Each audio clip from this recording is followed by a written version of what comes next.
Hello and welcome. My name is Meepless, they, she, he, and this is Literally Graphic.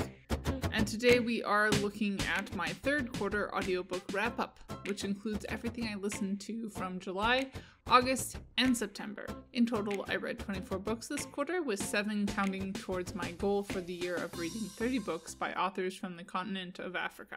In total, I've read 26 books this year towards that goal. I might actually finish it early this year, which would still be a very new feeling for me. Giving my brief thoughts on each of the books I read, starting with the lowest rated first, after the definitely 1-star reading experience of Woman Who Rides Like a Man by Tamora Pierce, with the final book in the quartet, Lioness, Rampant, I went back to not rating the series.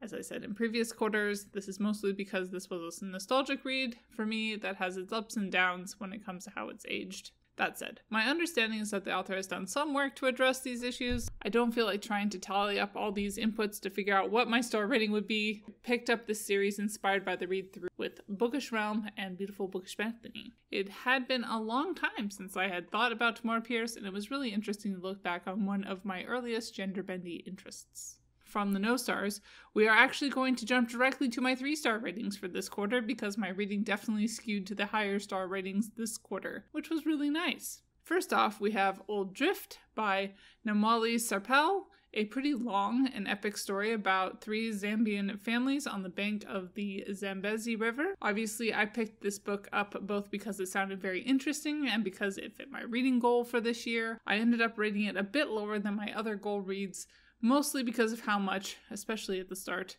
there was a lot of talk about hair that really grossed me out. So perhaps a bit of a frivolous complaint, but that's how it goes. I did find it much more engaging as the story went on.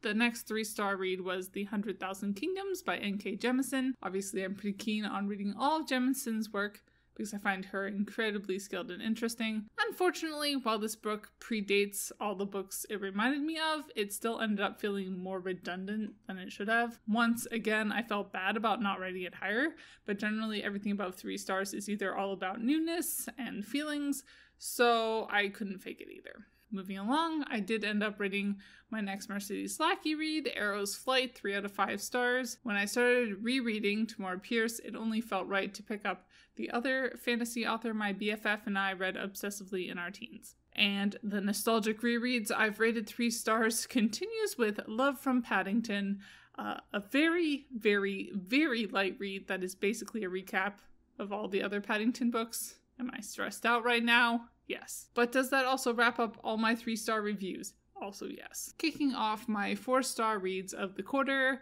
after many holds, I finally listened to Fierce Femmes and Notorious Liars by Cheng Thom. I picked up this title because I had been trying to read more trans stories, and I was not disappointed. Really interesting and fun and affirming, even if I generally don't see myself as terribly femme.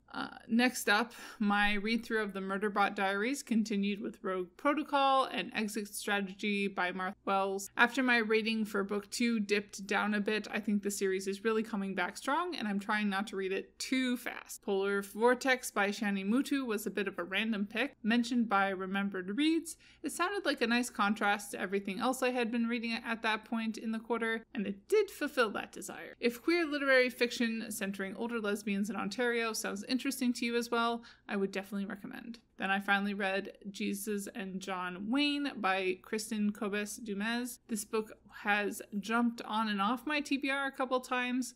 I had recently removed it because I was trying to par down my TBR and it seemed like I probably already knew everything in the book. Then I realized my library had a copy of the audiobook available, so it then suddenly became a random read. Well put together and an important topic, in my humble opinion, I did end up slotting this into the 4 out of 5 star category. Next up, we finally get back into more reads for my yearly goal, this time with American War by Omar Akkad.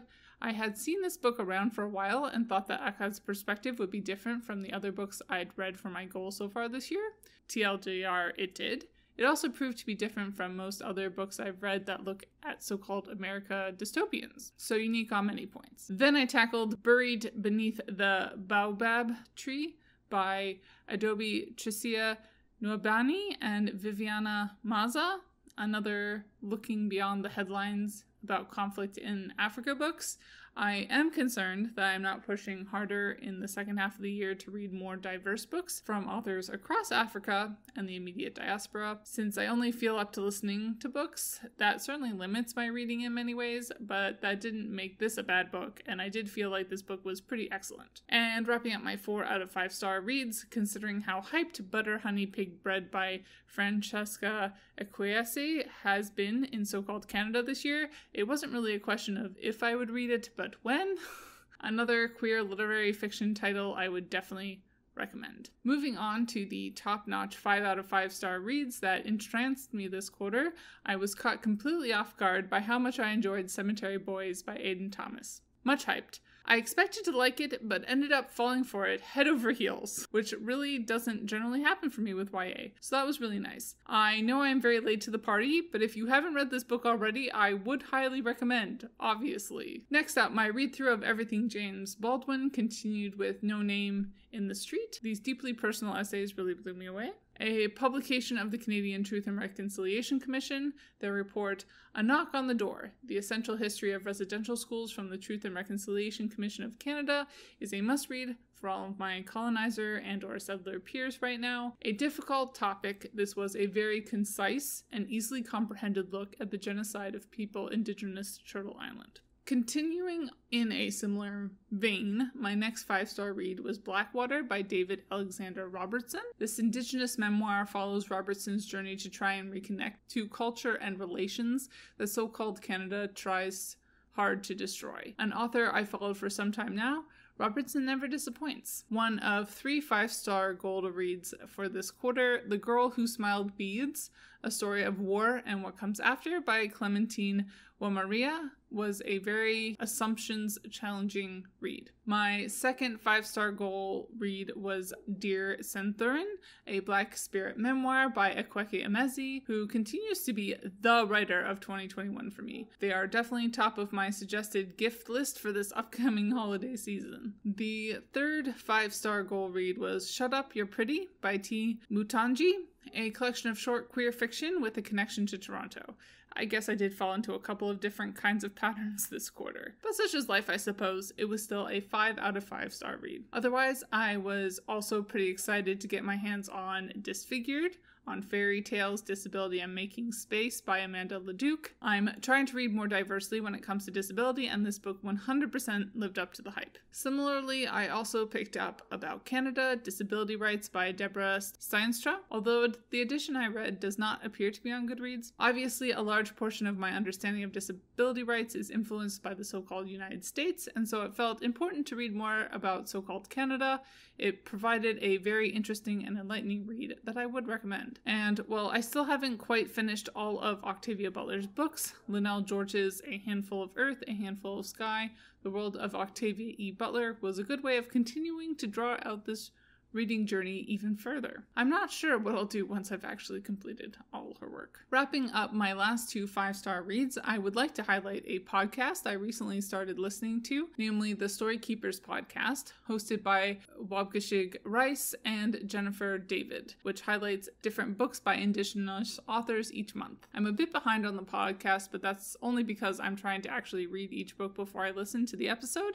It's certainly helping me tackle some books that have been on my TBR for far too long. So the final 2 books in my 5-star category for the quarter were Half-Breed by Maria Campbell and Why Indigenous Literature Matters by Daniel Heath Justice. Both are must-read nonfiction works that break down stereotypes and work to reclaim Indigenous identity from the colonial state. Which takes us to what is becoming my second recurring segment of these wrap-ups, namely the podcast that is helping me avoid rereading even more nostalgic genre fiction this quarter. And that honor goes to the D&D Book Club podcast that has been doing recaps and discussion of Dragonlance novels. They also introduced me to the Slovenly Trolls podcast, which has also proven to be extremely interesting. And fun fact, it turns out that Tracy Hickman is also a member of the LDS Church. Weird. Finally, last but not least, let's look at statistics. In total, I read 25 books this quarter. The average page length was 277 pages long.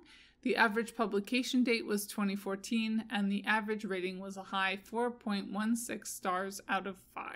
Which means I read more recent publications that I ended up rating higher. Cool. 7 of the books were part of a series and 18 were standalone, which continues with about the same average as the first half of the year. The genre breakdown also remained pretty much the same, with 11 nonfiction titles, 6 contemporary fiction titles, 7 SFF titles, and 1 historical fiction title. I read 3 books by people who, to my knowledge, identify as disabled, and 1 who talked extensively about their long-term struggle with anxiety. I read 21 books by people who I either don't remember, thanks ADHD, as IDing outside of able-bodiedness, or don't. One of my lowest points of reading diversity, but holding steady as I try and tortoise my way to better understanding and representation. As far as the social construct of race goes, I read 9 books by Black people, 9 by white people, 5 by Indigenous people, and 4 by people of color. To reiterate, some people obviously fall into multiple categories. Particularly this year, I have been reading quite a number of books by authors who are both Black and Indigenous. That said, this is coming from my so-called North American context. The numbers are generally holding steady, but the decrease in total number of books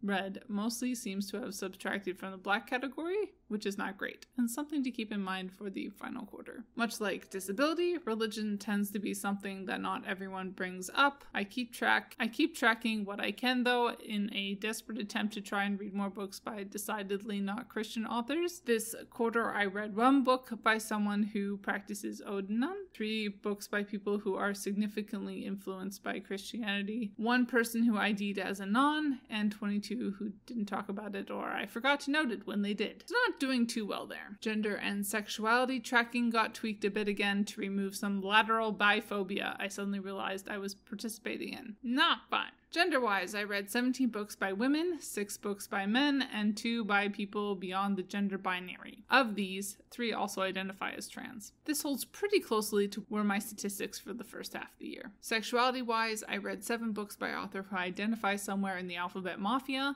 and 18 books by people who I haven't seen declare anything about their sexuality. This is an uptick from my first quarter of 2021, but pretty similar to my second quarter number. Finally, looking at the associated country statistics, this is another one where many of the books I read count at least twice, so numbers will not be consistent. First, I am happy to report that books that relate to the so-called United States is at an all-year low of 11, although that appears to have largely gone into so-called Canada, which jumped from 2 books up to 9 this quarter. I did end up reading 3 books by authors from Nigeria, 2 by Igbo people, 1 by a Métis writer, and 1 by a Cherokee writer. I also read 1 book each by someone connected to the Democratic Republic of Congo, Egypt, India, Italy, Rwanda, Trinidad and Tobago, the so-called UK, and Zambia, which was a bit more national diversity than I was expecting. And that's all they wrote. Bye y'all, keep reading, resist white supremacy, and do your best to support all the rad workers' actions going on right now. And as always, Literally Graphic is recorded on the traditional territory of the Mississaugas of the Credit First Nation and Anishinaabe people, the Haudenosaunee Confederacy, and the Huron-Wendat Nation. I live here because of British colonization, Indigenous genocide, and more geographically specific, Treaty 13, also known as the Toronto Purchase, which was finalized in 1805 between representatives of the Crown and certain Mississauga peoples. This treaty was a lie and has since been broken many times over. Saying so reflects only my own small steps towards knowing the truth and does nothing for reconciliation.